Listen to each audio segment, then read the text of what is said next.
Hello YouTube, this is Morgan Airspeed Prime here with my next Avatar video. This is going to be my thoughts on the Book One Water soundtrack release, which is obviously today. November 17th is the release of Book One soundtrack, digitally and also physically on vinyl. My copy of the vinyl has shipped, but because it's coming from America, it's going to take a while to get here, so I don't have that obviously right now, but I have listened to it a couple of times digitally, and I can at least give some thoughts on it here, just to sort of start a discussion. Like I've said in my previous videos kind of leading up to this, I do not claim to be a particularly strong kind of music analyst. I very much have pretty basic takes, I think, in terms of music and what I like and stuff like that, so it is really just sort of a conversation starter. I think people will want to hear some, at least, of what I have to say. But yeah, so to start off with, obviously, like just a little bit of sort of availability and stuff like that. Obviously, it's available on pretty much all digital platforms. You can see here, it's up officially on YouTube. I'll have a link in the description to the YouTube playlist for the soundtrack, so you can listen to it. But it's also up on like Spotify, iTunes. You can buy it from various different places that way. The vinyl, obviously, find somewhere that has it in stock. It is somewhat limited. I'm assuming they will get more stock depending on how exactly it goes, but I think it's going to be something that you will be able to get your hands on, but we obviously do have to wait and see how exactly that all works. So that's that. I also do want to highlight this. The official Avatar The Last Airbender YouTube channel put this up not that long ago, just like an hour or two ago. So this is a video, how Avatar composer Jeremy Zuckerman created the ATLA score exclusive interview. Also, I'll link this below. It's like an 18-minute full kind of interview intercut with stuff going over how they, of course, re-recorded, rescored, like pretty much everything here to create this soundtrack. Because, again, that is the big thing with this, is that this is not just they finally put the files together and released it. No, they redid this because of, you know, if you watch this video, he does highlight sort of in a way him not being happy with the quality of, because of how in a way sketchy things were back when they especially did like the early parts of Avatar, especially like the Book One stuff. The finale score is probably like obviously a better position, but we'll see what they do for the Book 2 and 3 score when they eventually get around to it. So definitely would recommend watching this 18-minute video. It's a cool interview to coincide with a pretty major release, like 18 years in the making. So just great to finally have it here. And then I'll get into this. So what I have here is just the name of each track, and I just put down very, very basic notes. I just want to present more of my general thoughts on this because, like I said, I don't claim to know a ton about music, and a lot of my thoughts are sort of just like, oh, I recognize where this is from. I particularly like this track. I don't recognize this one. So track one, obviously the main title, we all know what this is, the opening to the show. Always great to hear. I will say for a lot of the stuff, unless you do directly listen to the kind of new version next to the old version and super carefully compare or really have a good ear for music, I personally didn't tend to notice too much of a super obvious difference. Jeremy Zuckerman in the video did explain that like for the most part, I think he says like a lot of what kind of is very, very different would be like stuff like drums. Most of the drum stuff that's involved in tracks from like the original versions is kind of just like audio files kind of type stuff, whereas in this case it is actually like, you know, proper like orchestra and stuff like that, professionals kind of recorded. So little bits and pieces like that you notice, but for the most part, like I felt like going through it, outside of like a couple of specific points, I didn't actually notice that much the difference. But I would definitely say like the soundtrack is one of those things where I think it's a hugely important part of Avatar that everyone really likes. But for me, it's very much just like there's specific tracks that I really, really like, and I don't have like too much else to say about it. So yeah, main title, great. Track 2, Yip Yip. I have weird and fun for this one because it's obviously the track that is the moment when Sokka is trying to make Appa fly, and you get the whole kind of build up, and then Appa just of course dives into the water and kind of is too tired to fly just yet. Needs to stretch out a little bit more, and you get the fun sort of floating across the water kind of music, and it's kind of odd and weird, but it's cool to kind of have that as an entire track, whereas otherwise it is a thing I primarily remember as maybe more of a like 10-15 second clip rather than like a minute plus long track overall. Track 3 is Away with Animals. Personally, I didn't really remember where this one was from. This one was a little bit repetitive in that like it's a minute and a half or something like that, and it was kind of the same thing over and over again. Like it again, good. It's just I didn't obviously remember exactly where this one was placed, and that happened to me a few times, I would definitely say. And I think this definitely highlights in a way the experience that I would say a lot of fans probably are going to have with the soundtrack, and that is that most people are really familiar with the soundtrack through the sort of soundtrack packages, playlists that you'll find on YouTube, which are mixes of tracks that Jeremy Zuckerman posted on, I think, like MySpace during the run of ATLA back in like 2005 to 2008, and then bits and pieces that people have like edited together and found over the years. So it's a bit of a weird soundtrack kind of mix that of course covers all 3 books of Avatar, also includes some extra stuff that we got from like website music and stuff like that, game music. So it's a weird kind of soundtrack. So some people will be very familiar with very specific soundtrack pieces, but actually probably not some of the more obvious ones, at least in this like extended form where you get like Yip Yip or Away with Animals kind of extended out to like a full minute. And so there is definitely stuff that I would have to go back to the episode it takes place in and really keep an ear out for like, oh, that's when that one takes place. Then we have Banished, which was I didn't recognize like the first minute or so of this in particular, but then the second half suddenly starts to come into play as you realize, oh yeah, it's kind of the slower version of kind of like the main theme of Avatar in a way, coming out. I definitely liked that one. The Katara theme, or kind of in a way the Southern Water Tribe theme, really like this one, just the kind of emotional stuff from the early episodes. Again, for the most part, the soundtrack is in order as we go through. We're getting further and further through the book, so we're getting some of the obvious main themes, character themes out of the way here. 6, of course, Aang, Avatar State, is, you know, one of the most memorable pieces of Avatar music. It's unforgettable.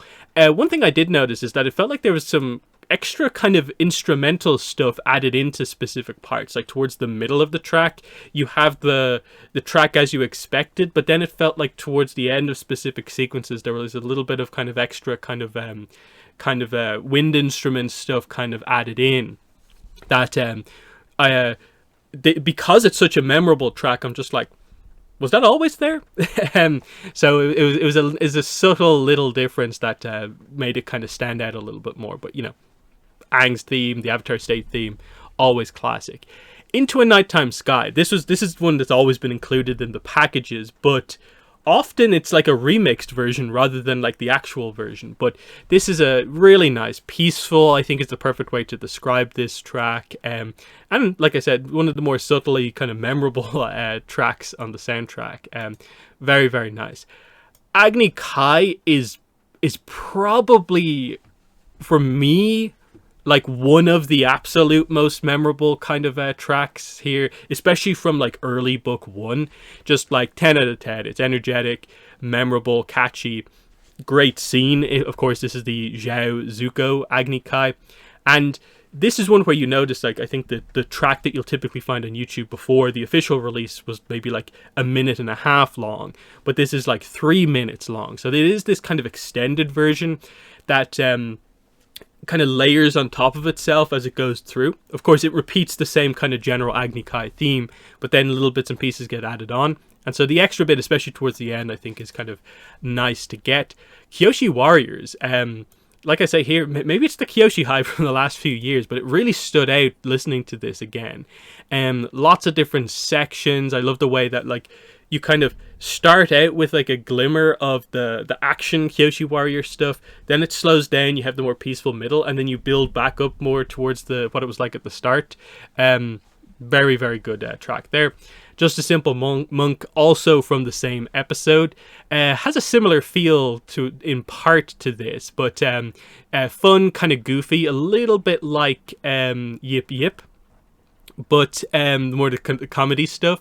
But I like that as you go through it towards the end, there is a little bit of that kind of Foggy Swamp style music stuff beginning to come into play. So you can see the evolution of maybe how they did some of their kind of more comedy music stuff there. Super Slide, of course, Omashu delivery system.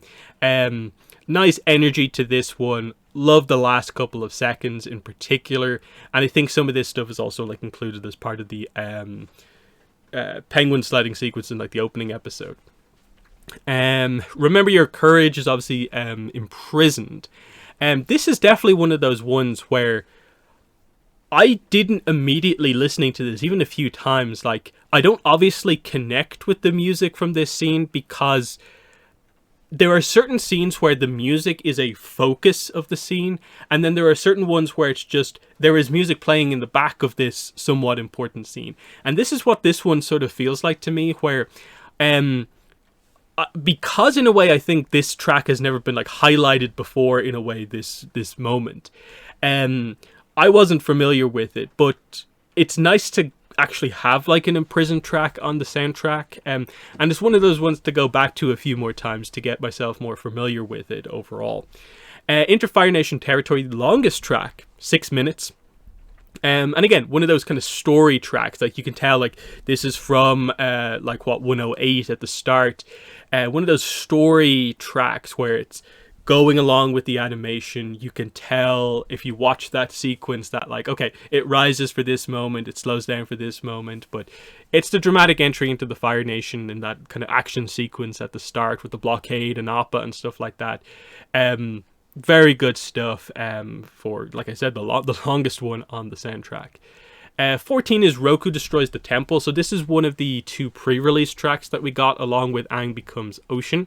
And obviously this is a great moment. It's, you know, one of the kind of alterations of like the Aang theme, the Avatar State theme, but this time for this powerful Roku moment.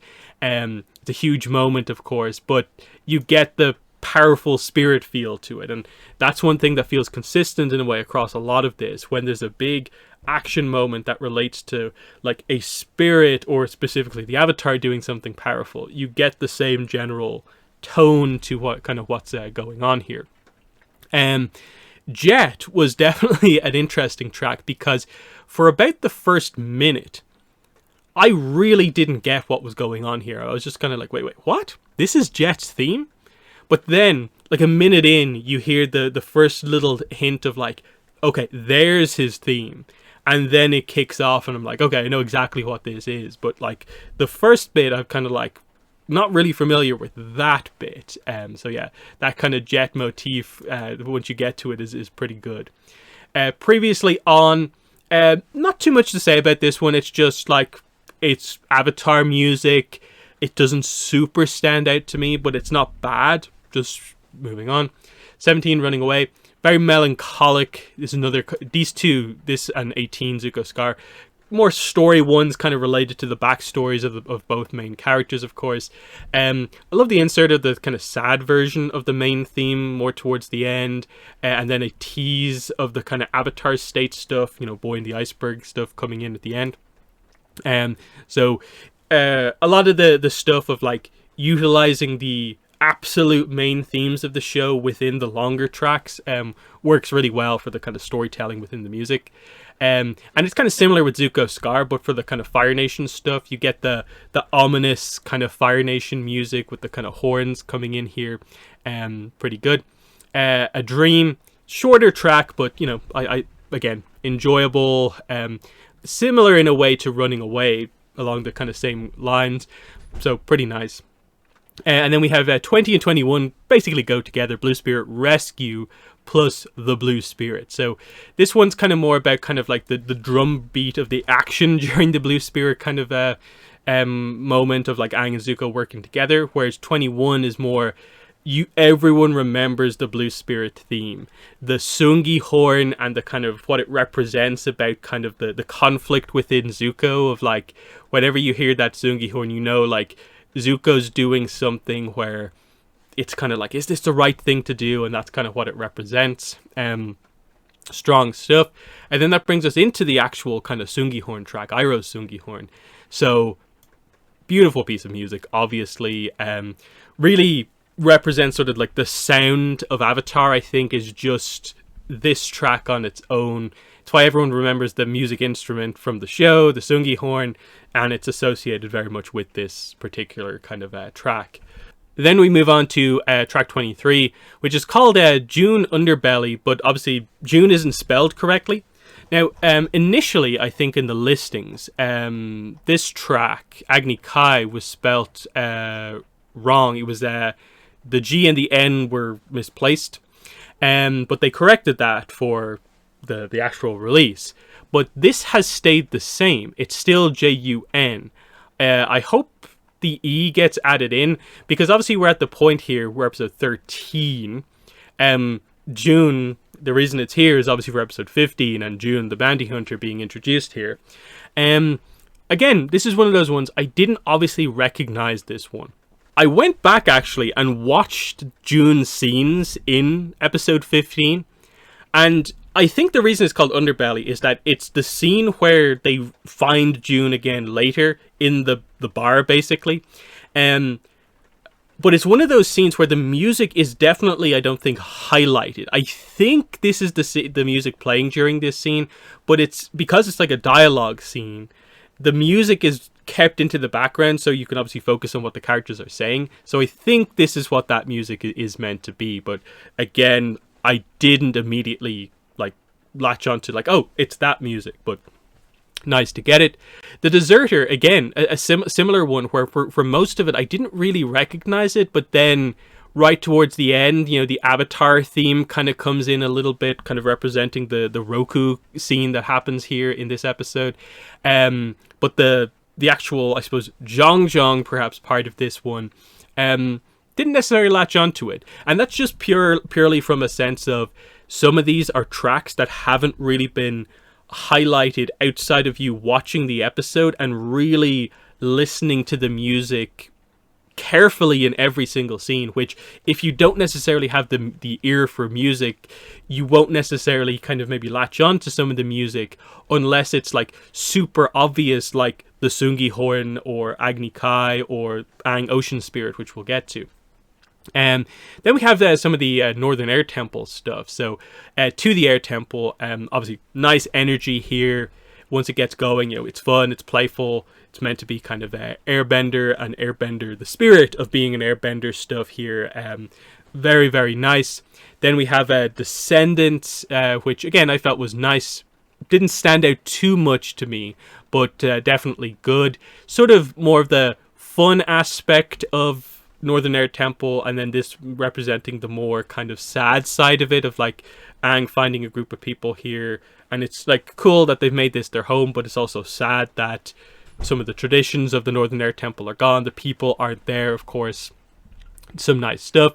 Northern Water Tribe, Yue and Sokka. Nice intro to the Northern Water Tribe. The music, kind of big switch up from sort of more air-focused music into the water music.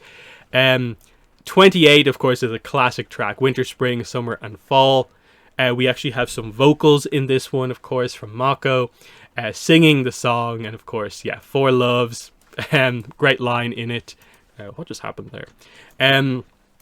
So yeah, love this song here, because even though it has vocals, the underlying music is great as well. It's just such a perfect. It's simple, but like it's really, really good. Commander Zhao, of course, Zhao's theme, very Fire Nation-y, and you can see that there's a lot of kind of theming happening here. They did a good job at like distinguishing. This is kind of what a lot of the music around the Fire Nation characters will sound like. Ko the Face Stealer, very otherworldly, dark, ominous. Very much the sense of like representing the whole dynamic of like, yeah, show no emotion or the music will go all crazy. Like it's almost a quiet track, and then there's like glimmers of it could start to go crazy at any minute now. Very cool stuff there. Spirit World, again, similar to the above, less dark, but still representing, you know, the spirit world and how different and mysterious it is. Also, you know, there's elements of, you know, Avatar stage stuff coming in here, and you can see how kind of overall interlinked and connected a lot of the soundtrack actually is. Yue becomes the moon spirit, sad, powerful, Yue fulfilling her destiny. It's a short track, but, you know, it's a perfect track to represent that kind of sad but powerful moment. Aang becomes ocean, of course. This was the original preview track for the soundtrack, and it is one of the best. It's one of the most memorable tracks here. It's spiritual, it's powerful. You've got the kind of Avatar state kind of underlying aspect here, but it's even more intense because it's like the anger of the ocean spirit combined with this as well. A real you've angered the gods moment, and you know, Koizilla, of course, happens during this scene. Great scene. 34, getting right towards the end here. The calm before the calm after the storm, actually, here. Victory, but some loss. And you can see here that this is another one of these kind of story tracks where, like, you cut to Zuko, so the Sungi horn comes in to show his part of the story. But then we cut back into, like, the main theme stuff for, like, Aang and the gang. And then it ends with a bit of a Fire Nation ending, kind of representing the kind of the cliffhanger ending to a certain degree of Book 1. And then, of course, the end credits. Lots of energy, hugely memorable. Those drums, it's a really strong soundtrack. But yeah, they're just my thoughts here. I wish I knew kind of music better to kind of do more actual analysis, but because of like copyright and the fact that like I can't really utilize the soundtrack to kind of show it off or anything like that, I feel like I'm sort of limited in what I can do. Not to mention, I just think in general I'm not really probably the right person within the fandom to do a lot of, you know, breakdown of exactly how good or not the soundtrack is. My approach is definitely, I like the music of Avatar a lot. I'm super glad that we have this, and I like most of the tracks. But like I went through there, it is interesting that there's like probably about like maybe a third of the soundtrack is stuff that I would say I almost feel like, even though I've seen Avatar so many times, I'm so familiar with it. Some of this music kind of didn't immediately register as like, what's this from? I was kind of surprised at that, but it makes a lot of sense because of how, in a way, disconnected the way we actually had the soundtrack previously was, that it was a fan put together thing. And yeah, because it was skipping so many kind of parts, of course, like it was going to be like this, because most of the time, like when you see a playlist for the soundtrack, it's like maybe 30-40 tracks at most, but across 3 entire books, whereas this is 35 tracks from one book. So you have your, say, 7-8 like amazing tracks, but then you also have some of the more sort of more story stuff like this that's like you remember a couple of moments from the piece, but you definitely, I think, wouldn't necessarily have a super strong connection overall to it until you fully kind of reacquaint yourself with it ultimately. So probably one of those ones where like I need to probably listen to the soundtrack a couple of times and then probably go back and rewatch Book 1 to get a sense for where some of these tracks, like the start of Jet, happens in. Even, like I said, track 3 didn't really kind of connect with me, but there's some great stuff in here, and I'm excited for them to hopefully do sooner rather than later Book 2, Book 3, and then probably especially Korra. Like, obviously, we all know Korra Book 1 soundtrack happened, but we'd be expecting some sort of a re-release, and then especially the Book 2 soundtrack. I really want the Korra Book 2 soundtrack. I think that's probably the one I'm most hyped for.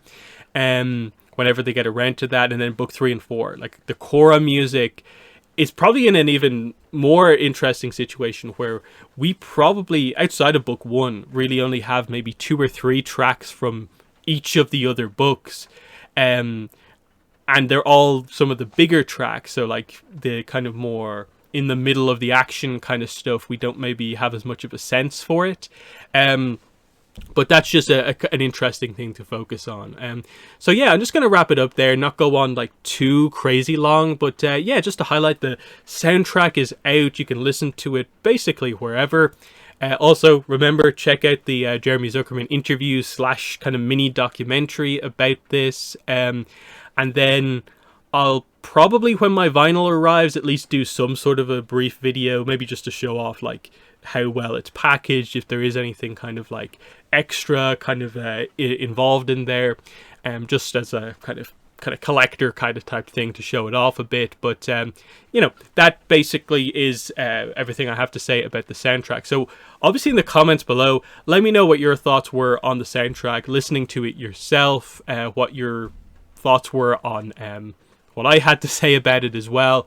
Again, like I said, I don't claim to be a music expert. I have very few CDs.